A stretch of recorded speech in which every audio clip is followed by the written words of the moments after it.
Well, here we are right at the hour, Greg. Do you want to begin? Sure, Ron. Yeah. Okay.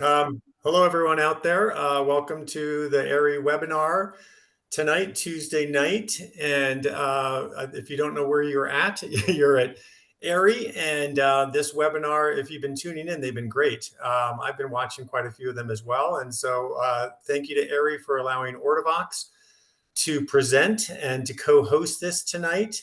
So I'm Greg Mears. Some of you may know me. If not, I work for Ortovox USA. We're down in the Front Range in Boulder. We are the US distributor for Ortovox International, which is a German company. And my role is inside sales or professional sales. And we hope to have with us tonight Tom Mason, who you may know as well. And he's our brand manager. And otherwise, we appreciate what AIARE does as a company. We partner with them a lot and help them with their mission of education and making the backcountry safer.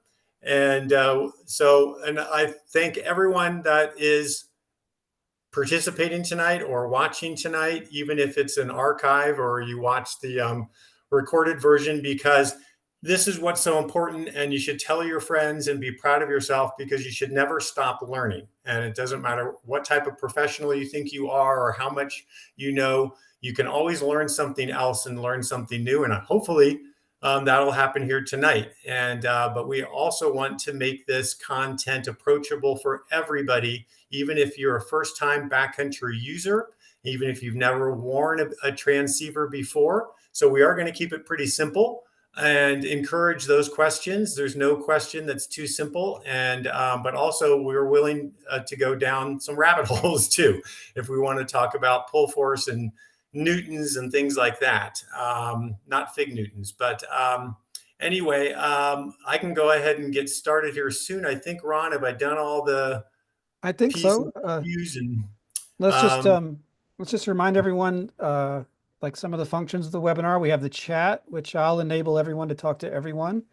We can have some ongoing conversations between attendees and panelists in there. I'll try to address conversation in the chat while Greg presents.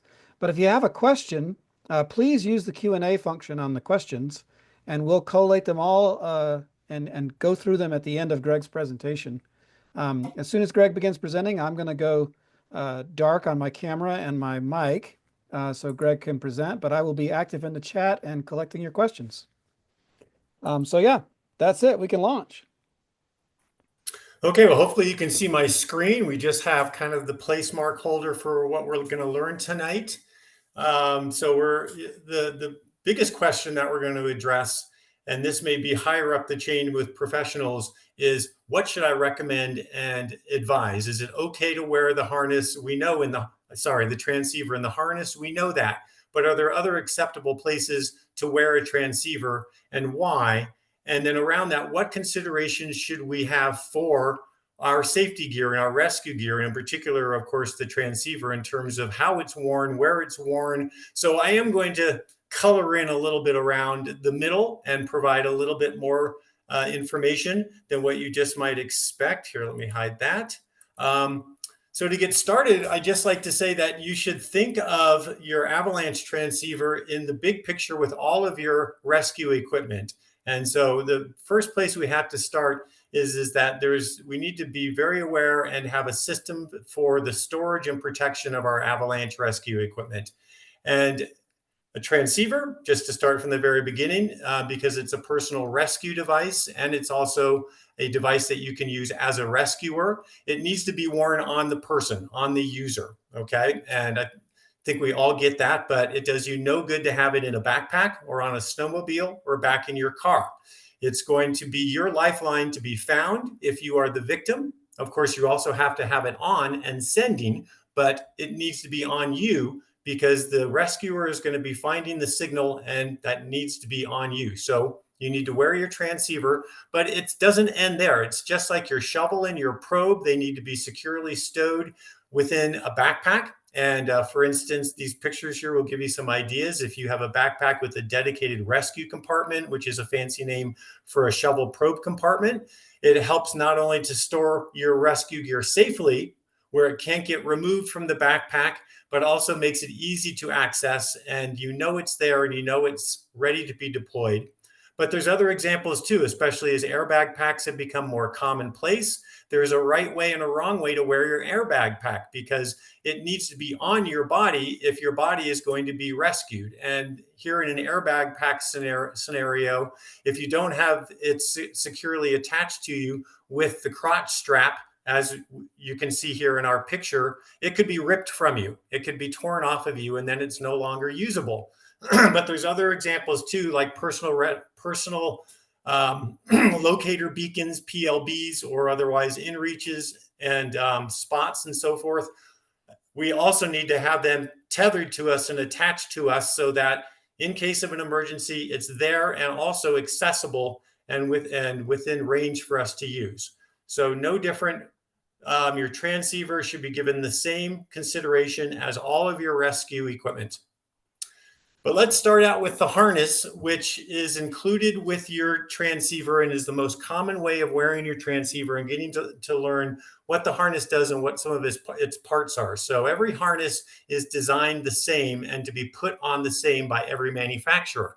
They look and they attach slightly differently and they have some different features, but they all have these common attributes to them, where it goes over your right shoulder.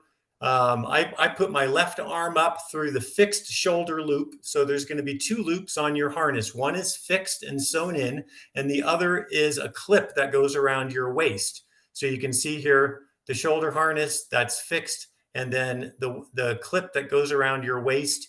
And obviously, this clip needs to be snug and secure. And the other thing to be aware of is the safety tether, which is this bungee-like device right here. It not only needs to be attached to your device, but then the end of it needs to be attached to the harness itself, or in our case, to this mini carabiner. So that's going to help prevent the device from being separated from you if you are a searcher and you're a victim in a secondary avalanche. Or even if you're a searcher and you finish your coarse search and your fine search, and it's time for you to pull out your probe and then later your shovel, that you don't just lay the transceiver down on the snow, that at least it's attached to you somehow in case you are a victim, or of course you need to use it again to perform another rescue.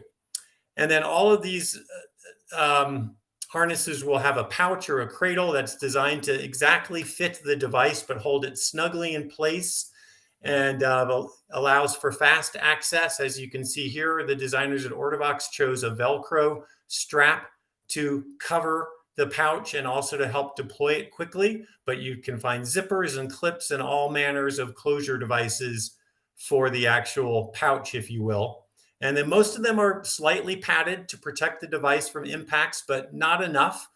So there are considerations that we're going to go into in terms of how to protect the device. And then in our case as well, Ortovox puts a Reco reflector inside the harness right here, just to give you an additional way to be found. So there's commonalities in every harness. If you can put yours on, you can very likely wear your companions and your partners. And it's something that you should practice at home and get used to.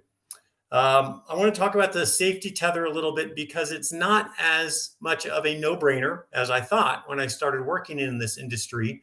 So at least in our case, when you open up a transceiver from Ortovox, the Dirac voice or the Dirac, the tether is separate. It's not already connected to the device. It takes a little installation, but it simply goes through the eyelet or the opening on the body of the device. And you do a simple girth hitch through there. And of course, the user manual will show you how to do this.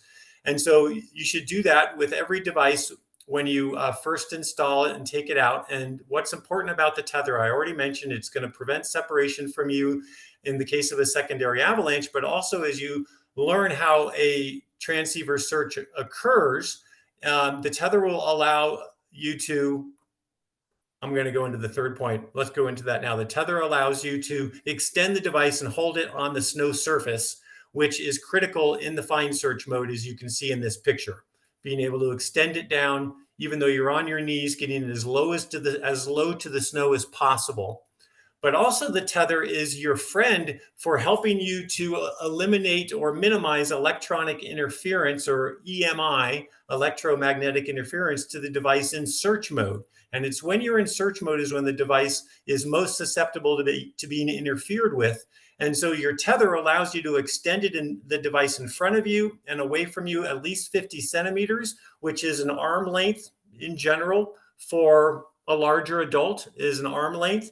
And so you can use your tether that way. If, let's say, your device starts to respond to electronic interference and you see that communicated to you through the device, you might be able to break that interference just by extending the device further out in front of you.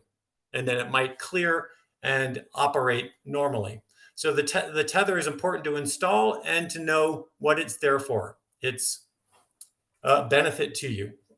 Now, I also wanted to let you know how these devices are designed and what standards they need to comply with, and to let you know how fragile they are or how durable they are.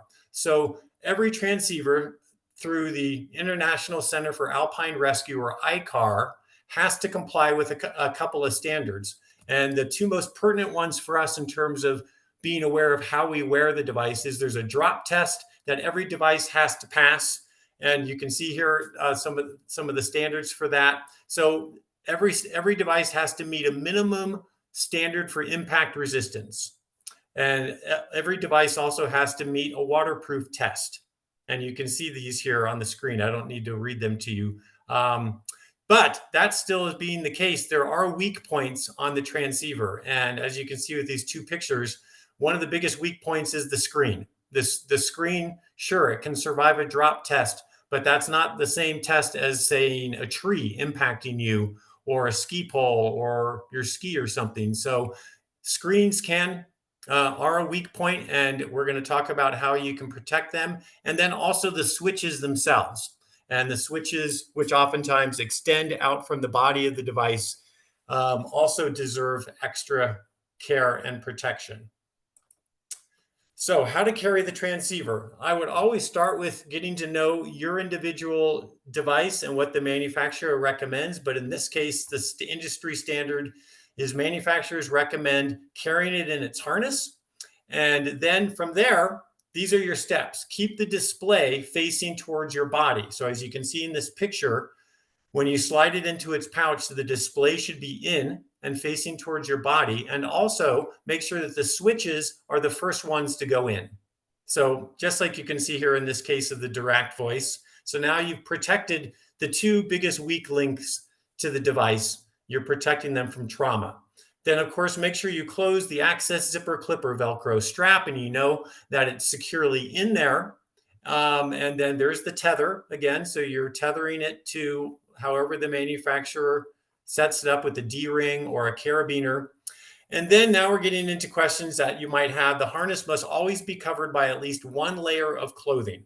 Okay, so you should never see the the transceiver being carried by your companion. Red flag. If you look over at your ski buddy and you can see that they have the harness on the outside of their ski jacket, you should never see it, from a trauma perspective, and also from the chance that it could be ripped off by an avalanche. Now, what if it's a warm day and you're only wearing one layer of clothing, just a t-shirt? Then it's recommended to carry the transceiver in a zipped pocket. Okay, so that's one scenario there where you might carry or consider carrying the transceiver in a zipped pocket. And we'll talk about some other scenarios and maybe some pros and cons. But I also want to make you aware of, this is your opportunity when you're wearing the device, that your opportunity to avoid electronic interference, and also for you to detect where it's coming from. So this should be a preseason protocol for everybody before you go touring, is as you do your gear check, go ahead and put everything on. At least put on your transceiver, and take everything out with you to a park or to your backyard, all of your electronic devices that you intend to ski with or ride with or snowmobile with. And so set yourself up just like you're out there at the trailhead with all of your devices, and turn them on. and figure out how you can wear your transceiver and all your other devices without them affecting one another. So let's talk about electronic interference. We're mostly looking at electronic interference in send mode because that's the mode that it's in when you've simply stowed it and are carrying the device. Now, it is the mode that is least susceptible to electronic interference. And that's why the rule of 20 centimeters versus 50 centimeters applies. 20 centimeters is your rule for separation when it's in send mode. And that's about the distance when you're making the shaka bra between your little finger and your big thumb. So 20 centimeters. 50 centimeters is for search mode when the device is far more susceptible to electronic interference. But let's talk about send mode. So go ahead and put the transceiver in its harness on your chest, but then put your cell phone in the jacket pocket above it or into a torso pocket next to it, and turn it on and turn on your transceiver. And let's see if your transceiver tells you or communicates that it's being negatively affected. You should get to know through your device how that's communicated. I know, of course, through Ortovox, we can see here on the picture to the right, this device is telling me that its search function is being impaired.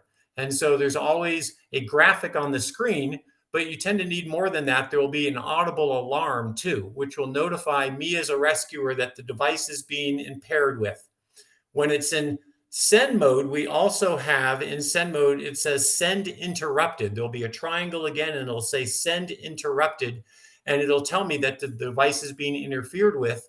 And why that's important is because if the signal is being interfered with in send mode, it can reduce the range, and it can be harder to find you as a victim.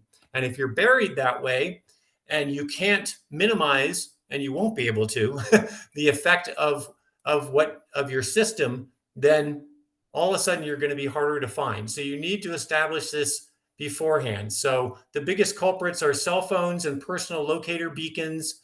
And test your system at home and learn when and how the interference occurs. And it might change the way that you carry the device. And I'll tell my own personal story and give you my own personal system because I've done this and it has guided me towards how I now carry my transceiver. But you're basically dressing this way for each tour. And it's good to have a system and to repeat it and make it replicable each time so that there's no margin for error. Just like how you train with your device, you know the steps and you follow them each time. So if you always do wear the transceiver in your harness, well, then maybe you don't carry your phone right next to it, or your phone is carried somewhere else on you, or maybe your phone is at least off. So come up with your own system, but in the process of doing this, it's also handy when you're out in the park to try to interfere with your device, like purposely turn on your cell phone and put it right on top of a device that's in send, so that you try to force it to communicate that there's interference, because it's important for you to know how that's communicated by the manufacturer and then what to do. Because if that happens during an actual rescue under stress, you'll need to act automatically instead of having to think and about what's going on. So pockets are acceptable, as we mentioned before, but not all. So it's called an integrated pocket, and the only acceptable pockets are zippered, like a thigh pocket, and they need to be integrated into the pant, meaning sewn in or bonded to the pant. And then a nice feature is preferably it has a light carabiner to attach that safety tether to, as you can see on one of our pants to the right. And of course, I reached out to our rescue team in Germany, and they made me aware of what I knew that all along, that their transceiver team works with the clothing team, and they test the pull force or the impact force of that mini carabiner so that they know that it at least complies with the minimum standard, but it exceeds it as well. So 400 newtons here is the pull force on that yellow tab, the yellow webbing. Some pockets also, like we do, and I'm not sure other brands have, with inside this pocket another mesh stretchy pocket that's designed to fit the transceiver. Because one of the hazards of having the transceiver in a pocket even if it's tethered, is if the pocket is large enough like this and is somewhat bellowed, it's going to move around, which might be distracting for you. But it also could cause the screen to face out and not be protected anymore. So just like I do with my harness, when I place the phone into this pocket here and I look at the mesh pocket, I put the screen in against my thigh. So it is acceptable, but these are things. Now we're going to look at some pockets that aren't acceptable. And Germany let me know they're called additive pockets. And so additive pocket is sewn on the outside of the pant. It's not integrated into the pant. And here's an example of one, not to throw any brand under the bus. I don't even know who that brand is. But the reason for this recommendation is because every manufacturer does their due diligence of reading all the reports and understanding what happens in the field, and that guides us in our design. And so there have been rare reports where patch pockets like this have been ripped off by the force of an avalanche and have removed the transceiver from somebody's body. So not every pocket is made the same. Okay, so now maybe some of the things you're thinking about, pros and cons between wearing it in your harness versus your thigh pocket. You might think, well, I like the thigh pocket idea because I don't have to unzip my outer jacket and then my mid layer and fumble with my skins that are in the way to pull out my transceiver. And instead, I just do one zipper on my thigh pocket and I pull it out. And look at that, I've saved 3 seconds. Should that be your number one consideration for choosing a thigh pocket? No. And here's where I'm going to kind of color in around the outside a little bit and maybe teach you a little bit about avalanche rescues in general. But we've studied what the average time is spent in each of the search phases, and this is how it's broken down. So when you look at all the average search phases and you look at from when somebody pulls out their device and they begin the signal search to when they get to the probing, how much time is spent in each step? Well, only 10% is spent in signal search. And as you can see, the time spent grows as you get closer to the target. In fact, it's 40% in find search. That's where most people spend their time. And then 30% in probing.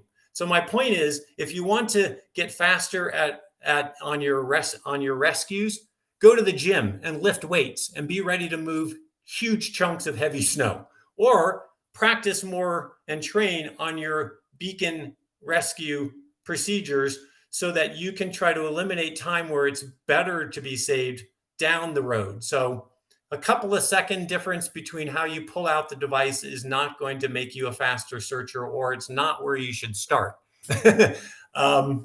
So here's just some harness versus pocket pros and cons. And I'm open to ones that I may have missed here. So when we're chatting, maybe people can say, here's what I like about one versus the other. But starting with the harness, the advantage is, the first one that comes to my mind is impact protection. I mean, definitely, especially when you have it under a couple of articles of clothing and it's against your chest, it's going to, and if you wear it correctly, it's going to be less suspect to impact, while that is a disadvantage on the thigh pocket, where it could be more exposed to impact.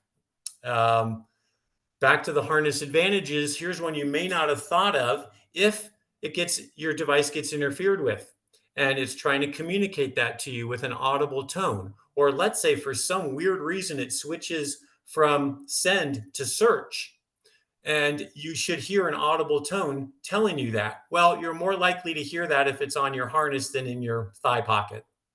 That's one that maybe you haven't thought of. Harness disadvantages are more suspect to electronic interference in send mode, far more suspect. Pocket advantages, better accessibility for more frequent use. So the very first time I saw a transceiver being carried in a thigh pocket was when I was in Canada on a guided trip, and the guide had it in his thigh pocket, and just blew our minds. Whoa, this must be some Canadian thing. And nope, it's just because he's a guide and he has that transceiver out 2 or 3 or 4 times a day.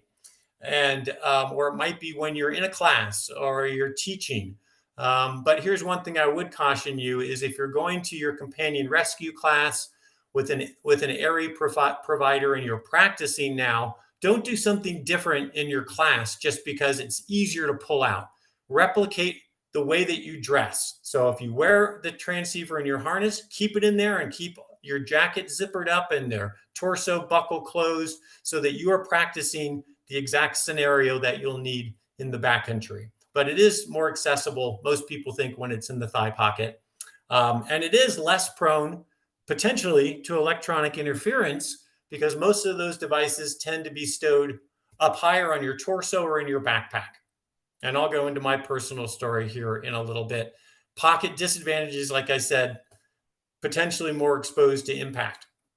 So I encourage people to share theirs. Then another question would be, all right, I know that if I'm a victim, I want the searcher to get to me, and not just me, but to my airway, to my head, my airway, as quickly as possible. So, oh no, why would I wear the transceiver in my thigh pocket? That's further from my airway. And, so people think about this. So again, is that really going to be, should that be the number one reason that you wear it in your harness? If the fact is, if the rescuer does the pinpoint or probe search correctly, they're going to find you easily and quickly, either way. And it's not necessary. And in fact, as if you've all experienced this when you do your find search, and you can do this in your living room, in your backyard, and you hold the device and you've gotten over the target, you can see where the sending device is and you're holding it over it and you see the lowest value. It's rare when you're exactly right over the sending signal anyway. So it's an approximation of where the signal is coming from.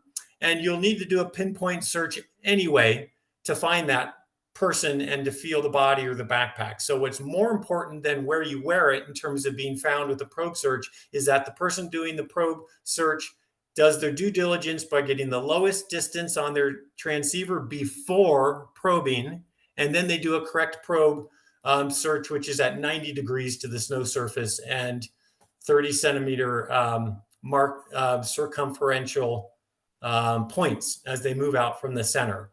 So I wouldn't perseverate on where you're wearing it in terms of being the victim and where will it take an extra 2 seconds to find your airway.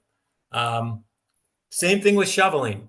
You might think, oh boy, I want it on my chest because people are going to hone in there and get to again, when you're shoveling, especially with more than one person, it's a large enough cavity that's being excavated, and that it's not just the size of the transceiver. If they see your knee at the same time, they're probably going to see your belly button or chest. It's not going to take more than a second or two for them to get to your airway.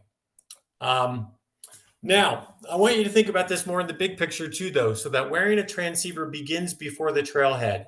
Like I mentioned, it begins with training and practice beforehand, but it also begins every day before the trailhead. So one of the mnemonic devices that we like is on in the car, off at the bar, meaning don't wait to the trailhead to put your transceiver on and to have it installed. Go ahead and drive to the trailhead with your transceiver on. Dress in the morning with your transceiver on. Maybe not sending at least yet, but it's on you. It's already on your person. But this prepares you for the trailhead partner checks. And so here's another part. I'm going to give you a little bit more information that you might not have thought of tonight, just give you a little bit of extra nuggets. So the trailhead partner check is something that you're going to be trained in as you get into this sport, that it's just part of the process, like putting your skins on, and with anything, and putting your boots on. This is a process that needs to be replicated at the trailhead every time you have a partner and a companion with you. And so there's a good mnemonic device for that called DBEST, or DBEST. And a lot of this relates to if you show up dressed correctly. So the D stands for display and screen check. And so pulling the device out of your harness and looking at the screen and being aware that that is your first thing to check. Is it cracked? Is it working? Does it display correctly? B stands for battery strength. So knowing by looking at your display what your battery strength is, and knowing per the manufacturer when you need to be alarmed and to replace the batteries or to charge your device. Electronic interference, meaning at this moment, now that I've pulled it out, is it being interfered with? And how do I know that? Or if it's not being interfered with, take a second to think. am I going through my protocol? Is this the system that I wanted? Or, oh no, why did I put my phone here today when, so being very aware of all your electronic devices.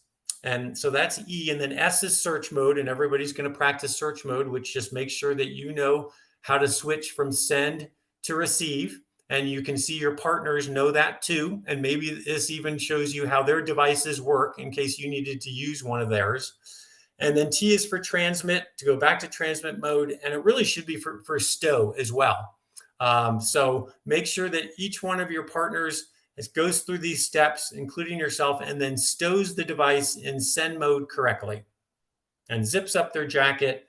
And so thinking about wearing the device like I have on this slide starts at home. And so in summary, before I give you my little own personal story, safely wearing and using a transceiver starts before you reach the snow. Become familiar with your equipment, train often, and you'll become a safety advocate for your companions. So if you're this person here on the left at home, then you'll be that person on the right with your companions. And you will be not only ready for all these steps to ski or ride safely, but you can be an advocate for your friends. And if you see them putting the transceiver in incorrectly, or maybe not in the ideal position, you can, be politely aware of that and correct them or give them a good tip. So anyway, my personal experience is I've been a big harness wearer for years. That's where I've usually felt that it's more comfortable and easier to wear. But this year I went to the park and I did my due diligence, and really what I wanted to look at was not just send mode, but search mode as well. And I really realized that with my spot on my left hip, so I wear my spot or my inReach on my hip belt of my backpack, but on the left hip belt. And then I'd like to have my phone. I'm not a big phone on guy, but I like to have the phone turned off and on me so that it's close and I can reach it in an emergency. I used to put it in my backpack, but now I'm like, no, I want it warmer and I want it close, but I don't want it interfering with my device. So if I can keep my phone in my chest pocket and I've got my radio up top and then I've got my spot on my left hip, if I have my transceiver stowed in my right thigh pocket, it's 20 centimeters minimum away from those devices, even if my phone's on. And so I feel safer about it not being interfered with in send mode by being in my thigh pocket. And then pulling it out again, sure, it's a little bit faster, but I like the tether and I like it, extending it away from my body. Usually that eliminates all the interference if you use the tether correctly. So anyway, for now, that's where I'm at, and I'm wearing it in my thigh pocket. I actually do keep the harness with me. I just throw it in my backpack, especially because ours has a record reflector on it.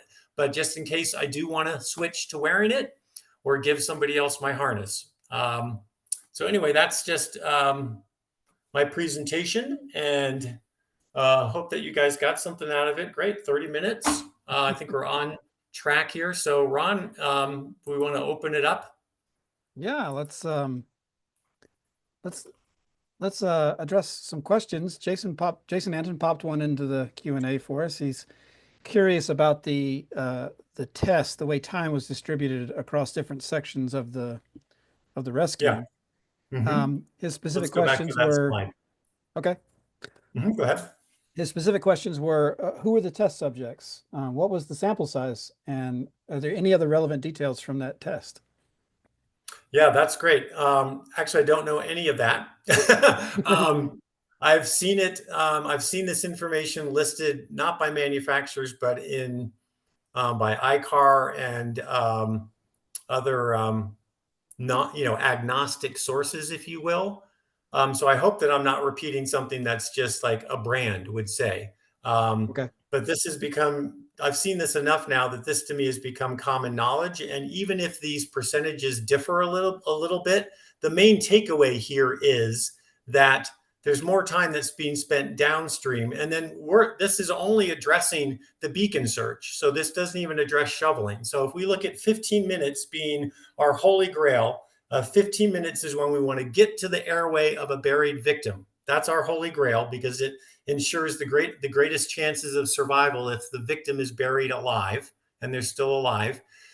Let's say that 5 minutes of those should only be on the transceiver search because we know it takes double, or studies have shown it takes twice as long to do the shovel excavation as the beacon search. So we're really kind of looking at a 5 minute average. And then within those 5 minutes, somebody out there did the research, and maybe at one of our saws or ICARs, this was presented. And this is just kind of a testament to the power of transceivers, that the signal search in and of itself is not that difficult, acquiring a signal. The core search, not that difficult with how sophisticated 3 antenna digital processing devices are. But it's really when we get down to fine search, bracketing, and pinpoint search where the majority of rescuers spend most of their time. So I will try to look for that and find the source for this. But I'm sorry, I can't answer that right now. All I can do is Got it. just speak more to it and try to convince you that it's correct. I I think it's a compelling case you make that that the main point is let's not base our decision making on the 3 seconds of time that we save in getting it out of our thigh or getting it out of our harness. Correct. Yeah. Yeah. We'd be better off practicing shoveling as groups or by ourselves, or even working on our shovel strength. Nice. Next, Greg, David's curious if anyone knows other brands besides Ortovox that announce interference or announce difficulty with send or receive. Yes. Um, Well, yeah. Well, maybe I don't others. know.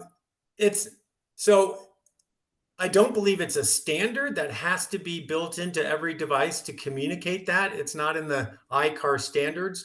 But yes, in my experience, every device at least has a icon on the screen. It may not be an audible tone, but so the most typical example, because search mode is the most susceptible. So when you're in search mode, try this yourself.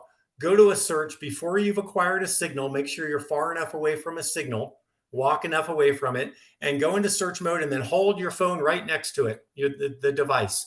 You will typically see, instead of a 50, 60, 70, whatever the search strip width is that the manufacturer recommends, in our case, it's 50. So on our device, instead of seeing the 50-meter search strip width icon, it'll reduce typically to 20 or 30. So it's reduced the search strip width there.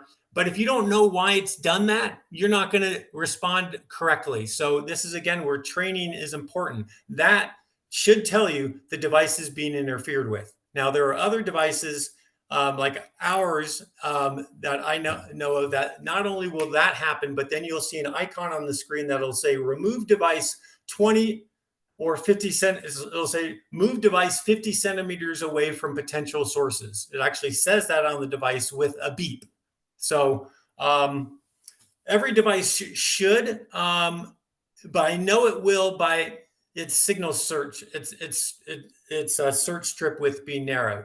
Then you should get to understand when you're on the course search or the flux line and you have the directional arrows and the distance being communicated to you, whenever those are inconsistent, and that's just the best way of putting it. If they're inconsistent, where you get one arrow to the left and two to the right, or no arrows, and then an arrow back, and then you get a higher distance and a lower distance, that should be your red flag right away that there's interference. Your device may or may not show you an icon on the screen, or in stress, you may not see that, but you should be aware that your device normally works correctly. And when it's not, the reason typically is interference, and the source is typically you or your snowmobile. So Yeah. I would say, in my experience, the majority of brands simply have an icon on the screen. And I know that Ortovox does more of an alarm and a tone, which sometimes is to our chagrin, because we'll have customers call us and say, hey, I just took the device out of the box. I turned it on, and it's already beeping at me with this loud alarm. And I have to remind them it's doing its job. It's sensing sources of interference and it's telling you. And so I guess the last thing I'll say before I move on from this is, even if your device is sending you an alarm or a signal that its sending signal is being interfered with, it never stops sending a signal. It will continue to send the signal. It may be compromised and a weaker signal, but just because you get a loud alarm or something like that, it's never going to turn the device off or stop sending the signal. It's just doing its due diligence to communicate to you, this is your chance now to either use the tether and get it further away from your body, or actually turn something off or leave something behind. Nice. Well, I'm done now. no, that segues nicely to EJ's question, which I would summarize it by, it seems like EJ is seeking just a little ground truth. Like, is electronic interference really a thing? You know, like we all get on airplanes and they tell us we have to turn our cell phones Oh, off yeah, and right. half of us don't. Mm-hmm. And I would, before I let you expand on that, is it really a thing? I would invite EJ to look at the webinar we did on electromagnetic Yeah, interference last yeah. month. That recording is on the AIARE website. And so dive into Mm-hmm. that, EJ, and you'll see this pretty Mm-hmm. precisely quantified how real the thing is. But yeah, go ahead, Yeah. Greg. Yeah, Edge did a great job with that, and got me to actually kind of go out and do a second practice on my own. And what I learned from my practice when I was out there in the field, um, I had my phone in my jacket pocket, but off like I typically do. I had my spot on. So it was turned on my left hip, and then I had my radio on. Okay. So with my transceiver in my pocket, in my thigh pocket in send mode, I looked at it just to make sure there was no interference. But when I pulled it out and held it right in front of my chest and I went to search mode, already it was being interfered with. And for me to figure out what it was, I moved it closer to each source. And as I moved it closer to the spot, that's where it really, the alarm went off. It reduced its search strip width. And then as I extended it out in front of me and I reached it, it cleared, meaning the alarm went off. The search strip width went back to 50 meters. I brought it back in again just to make sure. I turned off my other devices and I isolated what was causing the interference. So I guess my answer to EJ would be yes, we've all studied this. Every brand has, and manufacturer has, and EMI is a real thing. I'm not sure about the flying in an airplane mode. I asked a pilot that the other day and I got no answer. I really wanted to know myself. But in this case, it really is a thing. And it really comes down to you and your thing. Is it a thing for you?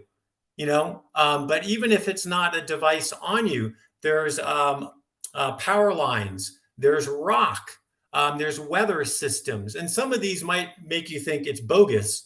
But yeah, go out and practice a beacon search under high tension power lines, or next to a snowmobile that's on and that's turned on. Like sit on the snowmobile and try to do a search. So I would just say that maybe the more you go out and the more you're around electronic sources of interference, turn your device into search mode, and then you'll see the effect. And yes, it really is a thing. And then unfortunately, more and more of a thing as our technology has given us all these electric devices. So this is why we're actually spending a lot more time on this topic than we did 10 years ago, because it's much more of a thing in our lives. Nice. Um, I had one question for you, Greg, that one of your slides provoked an idea in me. I really loved your phrasing of being a safety advocate. And I liked it because I think sometimes when people feel like they get a little self-conscious when they feel like they did something wrong, or they're self-conscious about telling someone they did something right or wrong, that's just such problematic territory. Instead, if we're all Mm-hmm. safety advocates, it might be easier to just talk to each other about this stuff. Has that been true Mm-hmm. in your experience? Is that why you like that word? Yeah, I like that. I like that word because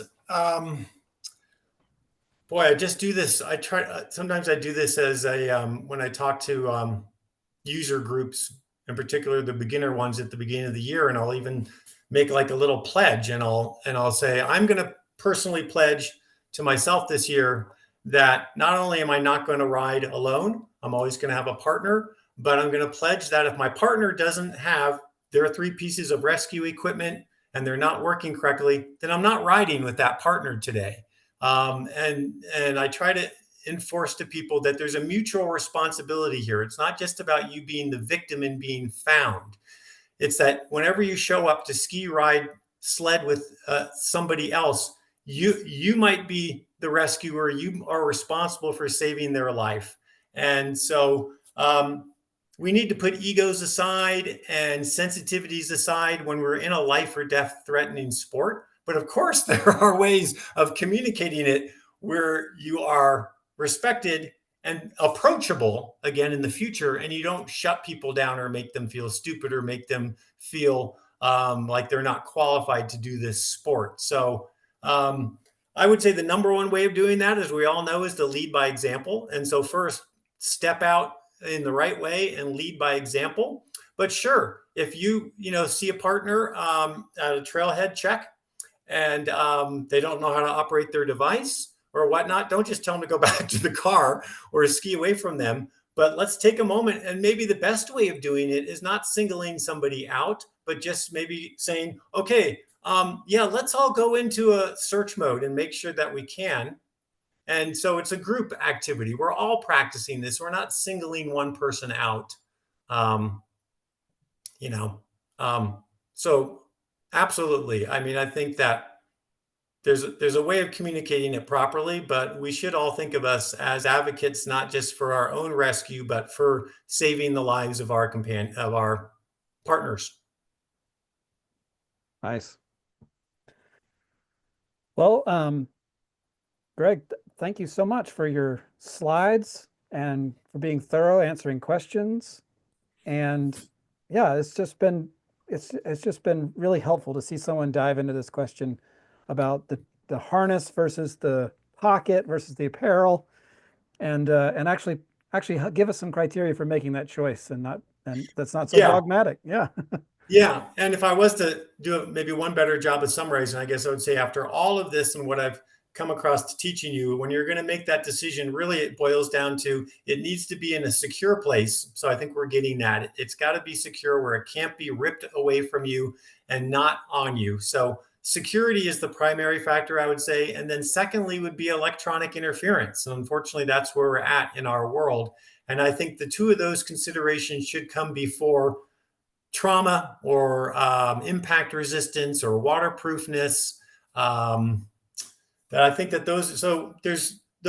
that's the only right answer is if you've addressed both of those and say, I know it's secure and it's stowed correctly per the manufacturer's recommendation, and I've tested it in this spot, and I know that wearing it in this spot, it's now removed from electronic interference, I'm good. I don't, those are probably the two biggest considerations and where your thought process should lead Nice. to making the decision. Nice. Did anybody else have any pros and cons of why they love the thigh pocket? Jason, what's your favorite, thigh pocket or harness? I'm putting you on the spot.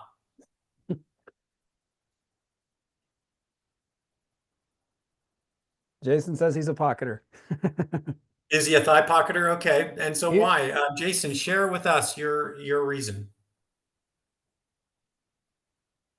Is he typing? I think so. I can probably. He'll probably let just say let him talk. he'll probably say speed of deployment or so Jason, if you don't know him, teaches Avalanche courses. So for him, it's probably about he's using his transceiver a lot more than we are, the average recreational user. Nice. He just says he's got a lot of stuff, and so the pocket lets him have good separation. Okay.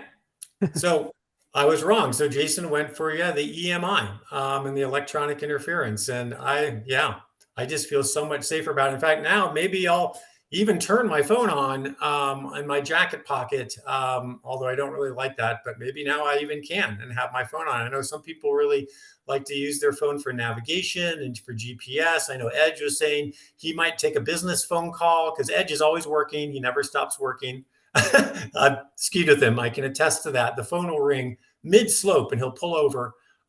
So yeah, maybe now I'll use my phone more often because it's not going to interfere with my device in my thigh pocket. So Nice. anyway, good. Here's a here's another one, Greg. Jennifer wonders um, if if if we could make any kind of request for R&D that keeps the harness centered. She hates it when it slides around to the side. Um, Uh, yeah. so that's a plea from Jennifer. Let's find Yeah. someone. Okay. That's good. Yeah. Jennifer, right. I mean, I've found mine like that sometimes. Other times I found it too tight. And I'm like, what am I trying to do? Um, uh, so yeah, I guess without really knowing the answer, I would say that transceiver manufacturers don't spend the majority of their R&D on the comfort of the harness. They have to comply with certain standards for break tear strength, and that's of course their primary concern is that it's strong and durable. And maybe they don't give any concern to how comfortable it is or how it's worn. And so uh, that it just may not be their focus. And some of that also might just be a lot of this stuff is hidden from what consumers know. We would love to have so many different features and functions in our equipment, but then we'd never pay the price. That would be the retail price for it. So some of it is just that they have to be sensitive to building the world's best rescue device that is affordable and within the price range of the average consumer. Or otherwise, if nobody buys it, well, then who cares if it's the world's greatest device? So it could come down to that is always a good reason where they're like, yeah, well, we'd love to make it, fit as well as your favorite base layer, but then would you pay $30 more for it? And, so some of it comes down to that. And so I don't know. Yeah, it's interesting. You don't see a lot of reviews on the gear reviews that address the harness. It is briefly mentioned, but usually it's mentioned from how accessible the device is. Is there a buckle, zipper, or Velcro? And that's usually the biggest point of review. Not many people are talking about how well it fits. But I would just say, doing my due diligence, make sure that your waist belt buckle, the one with the buckle, is snug. And that if the shoulder strap, I don't think it should, but does have a way to lengthen it. Yeah, that you've adjusted both loops on it and you take some time to adjust it and get it comfortable before you put it on. Because sure, if you just put the device on out of the box and it's too loose, it's not going to sit where you want it to. So Another quick question, Greg, from Jimmy. Jimmy asks, is there any concern of a skier breaking a rib when they're wiping out because they landed on their transceiver? um, that could happen, sure, but you'd probably end up blaming whatever it was that pushed the device into your rib, which would be a rock, a stump, a tree, your Yeah. ski. I would still blame for the impact because that's probably going to crack your rib anyway. And maybe you even actually saved your rib from being cracked by the transceiver. And the fact that it's been dropped 6 times from a meter on all edges before it was manufactured. So it's not something that I've heard of. And I would even posit the opposite, that it might actually protect you. Yeah. Um, Good point on that. Shovels in your backpack have been known to turn into impaling devices and deadly devices. For instance, some backpack manufacturers have a spine protection panel in their backpacks to protect your spine, not just from that tree or a rock, but the impact of the shovel being driven into your spine. wow. Again, a weird one though, because your backpack should be full of stuff. So that would be an extreme example, but that's the one that I've heard more of than, like, if any of our rescue devices could turn and attack us, it's usually the shovel in your backpack is the one that we talk about. Oh. Um, Greg, I don't see any more questions. I think you've been very thorough. Well, good. Um, Yeah, good questions, everyone. And I'll Jason, yeah, go ahead. I'll I'll thank you again for coming. Remind everyone who's here that our next Tuesday education webinar is on the 18th, and the next one is on what is the group function, the group check function, and that'll be another great partner, another great bit of information. That'll be Mammut and Doug Workman showing up with that. Anyway, Greg, thank you so much. It's been our privilege and our Thank you. pleasure to have your expertise here. Yep. Thanks for having us as always. And I'll tune in next week for the next one. And just everyone keep learning, keep training, stay humble, and stay safe. Sure thing. Thanks, everyone. All